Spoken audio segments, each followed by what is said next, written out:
There was another thing, a couple more things I want to talk about. One thing is that my mom keeps telling me how sick she is, and all of her friends and stuff. And so I'm just gonna put it out there again. I keep saying it and saying it, and I think people think, maybe that's just crazy talk. I don't know, but they are poisoning us. And like right now, I can barely stand to walk. Every single thing inside my body hurts so bad. I can't even believe it. And what is causing that? What is causing Stella? I can only think it's something with the water because it gets to us up. But there's so many different water districts. But water districts are corrupt as a motherfucker. Man, everything, the trash. I mean, think about where this stuff started. Who started this shit, all it was like, gangsters all over the place. And then we had this, the hidden, the main virus, the nucleus of corruption that wants to rule the world. And they just go out with their tentacles and find those, fund them. I mean, we live in an absolute, complete, corrupt, fake world. And anyway, so everybody I talk to is just in pain, have headaches, all sorts of stuff. And it could be just in the air. I don't know what the hell is going on. I still have all these pine needles just like, I can sweep and sweep and sweep and rake and rake and rake. It's just like an ocean of fucking pine needles. It's like, what the fuck is going on? And this one tree, they're turning brown too.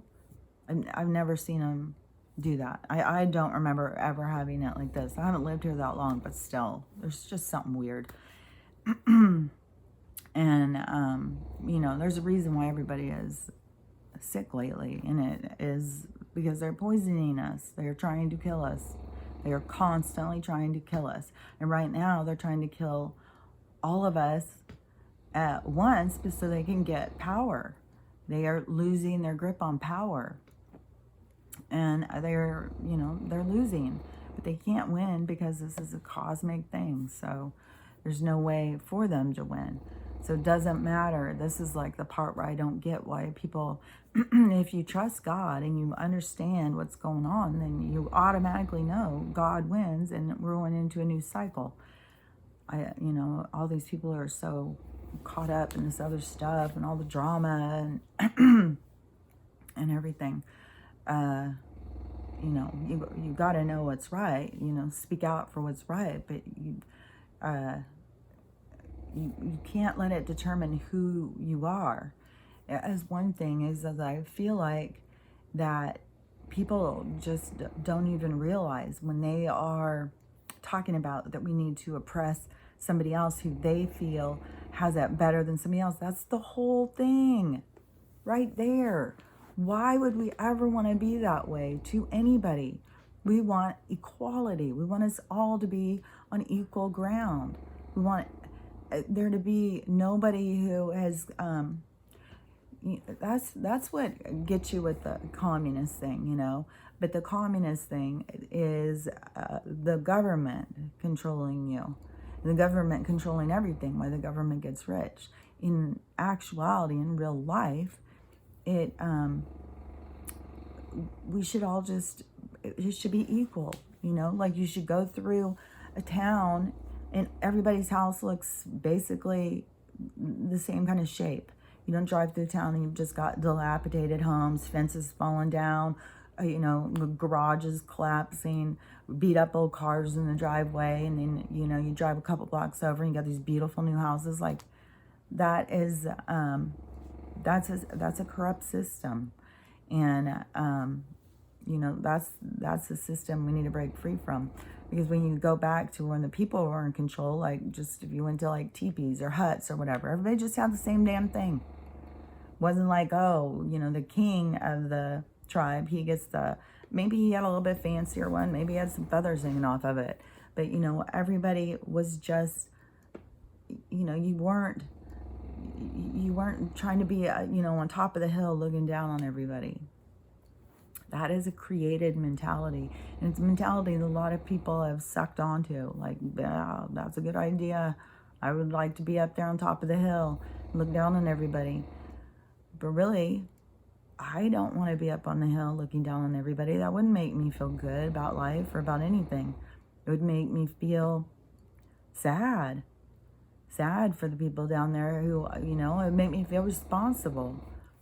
Like I could be doing more. Why should there be people who are starving when I've, you know, got plenty of food? Like that just, it isn't, I mean, people are born into that too. You know, you can't sit there and say, well, those people didn't work hard. Well, that person hasn't worked a day in their life. They're just happen to have, you know, somebody who fucked some people over, got some money and held on to it. And now they're all rich and they are, you know, living off the sweat of the workers. You know, somebody who owns some factory or something and they're all like, you know, la-di-da fancy, and they're going to be up there looking down, and you know that these workers are struggling. You know, some may be losing a house, some may be losing a child, some may be losing a car. You know, they're all having serious stuff. And I don't know, there's just a, you know, we're leaving this competitive age, this age of, there's so much division, but there's, it's just this competition all the time of us having to try and be better than the other person and to try and prove to whatever the unknown ruler that we'll follow the rules, that we are the better person. It's all this crazy manufactured bullshit. And you know, another thing too is, you know, when you think about the whole thing of how do you even form yourself, like where do you even form your identity? And when you start structuring it, it's all based on trying to please others, you know? And I was thinking the other day, like for, you know, for some souls, like if you do get to a point where you can like have a vessel, but you can also open it up so they can hear, like I wonder sometimes maybe other people can't hear it. Maybe there was a reason why I could hear them ever since I was little. Like I thought everybody could, but you know, maybe there is something, you know, you have to be to a certain point or something, because to me, they're all around you and they're always talking to you. And I don't know how other people can't hear that or tap into that. You can tap in to energy that can, you know, get, like if you wanted to learn how to paint and you went on YouTube and you started watching some YouTube movie thing, or, you know, whatever they're called, the little series where they're showing you how to paint. And then you tap into that energy, like you tap into that, you can tap into anybody you like, you know, pull from that energy, and you will have that energy, like, oh, well, you know, put that over there, put a little color up there, oh, put that. It depends on how well you can tap in. What I think is super interesting, which I keep finding it really fascinating, is that movie, I think it's Jim and Andy, where it's just Jim Carrey, when he plays Andy Kaufman, and it's the documentary about when he did it, because he goes so, to me, they, you know, they make like he went into character or something. He did seem like, to me, when you watch it, it seems like to me like it is like a possession. Like he like allowed this other spirit to come in and you know, put this story out there. And what's really fascinating about it is the one character, because Andy Kaufman had this other character who he shared with another person. It wasn't always just Andy Kaufman. This super obnoxious guy.